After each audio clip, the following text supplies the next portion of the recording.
کل پروگرام جب ختم ہو رہا تھا تو میں نے اس میں ایک اشارتاً وعدہ کیا تھا کہ آج کا یعنی اگلا پروگرام لسانیاتی حوالوں سے ہوگا۔ سلسلہ یہ تھا کہ زبان میں جس حد تک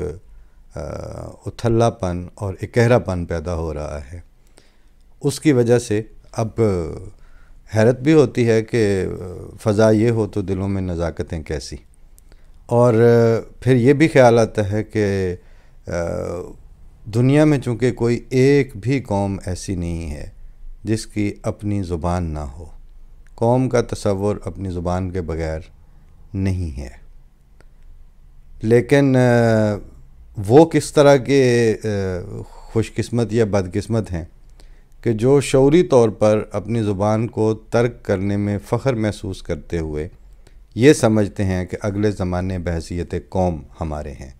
یا اگلے زمانوں میں ہم بحیثیت قوم زندہ ہیں۔ بہرحال یہ ادبی اور لسانی بحث آپ کو لگے گی، اور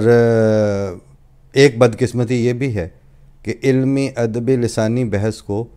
ایک فضول ایشو سمجھا جاتا ہے۔ آپ اس کی ریٹنگ دیکھ لیں، ایسے کسی موضوع پر اگر آپ بات کرنے لگیں تو آپ کی آڈینس اچانک کلیپس کر کے تو وہ چند ہزار ہے تو وہ چند سو پہ رہ جائے گی، اور اگر لاکھوں میں ہے تو ہزاروں میں آ جائیں گے۔ اس کا مطلب یہ ہے کہ جنرلی جو ہے وہ آپ سے ایک خاص طرح کا تڑکا اور مسالہ سننے کے روادار ہیں۔ اس کے علاوہ اگر آپ یہ چاہیں کہ یہ اصل مسائل ہیں، کل ایک دوست سے یہ بات ہوئی کہ محاورہ، روزمرہ، ضرب المثل اور شعر آپ کی گفتگو میں سے کوچ کر گیا ہے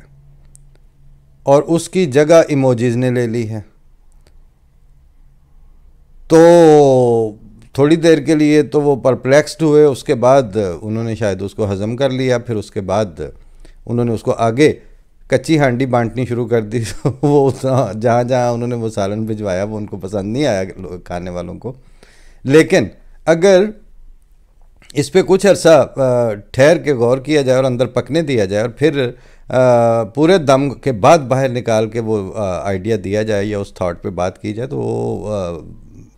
اچھے اچھوں کو وہ کھانی پڑتی ہے، برداشت کرنی پڑتی ہے، سننی پڑتی ہے وہ بات۔ لیکن یہ بات آپ جو آڈینس سن رہے ہیں وہی غور کر کے دیکھ لیں کہ جو آپ کے جب آپ بچے تھے تو آپ کے ارد گرد جو زبان بولی جا رہی تھی اس میں محاورہ کس قدر استعمال ہوتا تھا، روزمرہ کتنا استعمال ہوتا تھا، ضرب الامثال کی کیا ریشو تھی اور اشعار کی کیا ریشو تھی، اب وہ چیزیں آہستہ آہستہ آپ کی اس میں سے کوچ کر گئیں۔ ہم جس وقت وہاں نمل یونیورسٹی میں آفٹر 40+ یعنی جب ہم نے داخلہ لے ہی لیا تو ہمارے کلاس فیلوز لڑکے لڑکیاں تھے اور ہم ان میں بڑی عمر کے تھے، لیکن گفتگو اور رویے کی وجہ سے چونکہ ان کو زیادہ فرق محسوس نہیں ہوتا تھا تو اس لیے جلدی سب میں انٹیگریٹ بھی ہو گئے، گھل مل بھی گئے۔ تو ہماری ایک کلاس فیلو تھیں، چلبلی بھی تھیں، اور مطلب روزانہ اس نے کوئی نہ کوئی نئی درفنتنی بھی کلاس میں چھوڑنی ہوتی تھی، اور اچھی ویسے otherwise she was very sensible اور ایک اچھے شریف گھرانے کی تھی، لیکن روزانہ کوئی نہ کوئی نئی چیز ڈھونڈ کے لائی اور میلہ لگا ہوتا تھا۔ تو بات بھی وہ جو ہے وہ جس طرح کا میڈیا سے اس نے جس طرح کی کوئی سنی ہوتی تھی اسی کو کاپی کر کے تو چال ڈھال کو بھی کاپی کر لینا، اور وہ سارا، اور انجوائے بھی کرتے تھے، سب پسند بھی کرتے تھے، مطلب ویسے کیئرنگ تھی، پیشنیٹ تھی، سارا کچھ تھا۔ ایک دن کوئی بات ہوئی تو میں 2-3 جو ہمارے کامن فرینڈز تھے اس میں نے کوئی مصرع پڑھا ہوگا یا کوئی بات ایسی کوٹ کی ہوگی تو آگے سے کہتی بولے تو، مطلب بولے تو بھی انڈین فلموں سے ہی سیکھا ہوا تھا کہ مطلب ہے کہ اس کی تشریح کرو، اس کی وضاحت کرو۔ میں نے کہا اس کا مطلب، جب میں نے وہ تھوڑی سی ایکسپلین کی بات تو کہتی اصل میں بھٹی صاحب ہم شروع میں سے ابا نے ہمیں بیکن ہاؤس میں ڈال دیا، سٹی اسکول میں ڈال دیا، نام لے کے اچھے اچھے اسکولوں کے، جہاں ظاہر پڑھی بھی وہیں پہ ہوگی۔ اس کے بعد اب دیکھیں نا ہمارا ایم اے بھی انگلش میں ہے تو وہ سارا ہمیں، مجھے اردو آتی نہیں ہے، بڑا وہ پورے سٹائل کے ساتھ کہ اصل بات یہ ہے کہ بھٹی صاحب مجھے اردو نہیں آتی۔ تو میں نے کہا بات تو آپ کی ٹھیک ہے، لیکن تم اس جہالت پر فخر جو کر رہی ہو اس سے مجھے اختلاف ہے. آپ کو اردو نہیں آتی، یہ ایک فالٹ ہے. یعنی ایک ایسی نسل جو پاکستان میں پیدا ہو رہی ہے اور جن کی مادری زبان اور قومی زبان اردو پنجابی یا اسی طرح کی علاقائی زبانوں میں سے کوئی ایک ہے، وہ یہ کہیں کہ ہمیں وہ زبان تو نہیں آتی جس میں ہم پیدا ہوئے تھے، اور وہ زبان ہمیں آتی ہے جہاں ہمیں ابھی تک نہیں جا کے دیکھا ہی نہیں ہے اس ملک کو. تو یہ ایک سطح کی جہالت ہے اور آپ کو اس پہ فخر بھی ہے. تو خیر وہ کھسیانی بھی ہوئیں، کچھ بات سمجھ بھی آئی، کچھ بات آئی گئی ہوگی. لیکن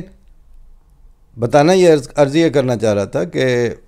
10-15 سال پہلے سے بھی ہمارا یہ موضوع تھا، ہم اس بات کو محسوس کرتے تھے اور کرتے ہیں. اور پھر اگر ڈاکٹر سلام صاحب کا ایک فقرہ جو ہے وہ ہم نے سنا کہ ان سے پوچھا گیا کہ سائنس جو ہے وہ ہمارے ملک میں کب ترقی کرے گی، تو انہوں نے کہا جب اردو پنجابی بولنے والے خود سائنسدان بننا شروع ہوں گے. لیکن ہمارے ہاں یہ ہوتا ہے کہ جو ماسٹرز لیول پہ جاتا ہے وہ سب سے پہلے اپنی زبان کو ڈس اون کرتا ہے. اس پہ یہاں ڈوئچے ویلے میں ثنا ظفر صاحبہ نے ایک اچھا آرٹیکل لکھا ہے کل، اور اس کا عنوان اتفاق سے وہ تھا جو فقرہ ہم پچھلے 20 سال سے بولتے آ رہے تھے. تو میں نے جو ہی دیکھا تو اس نے سٹرائک بھی کیا، کلک بھی کیا. تو وہ تھا کہ کھانا فنش کر کے ہینڈ واش کر لو. تو یہ والی زبان جو ہے نا وہ اس وقت رواج پا رہی ہے اور پا چکی ہے بلکہ.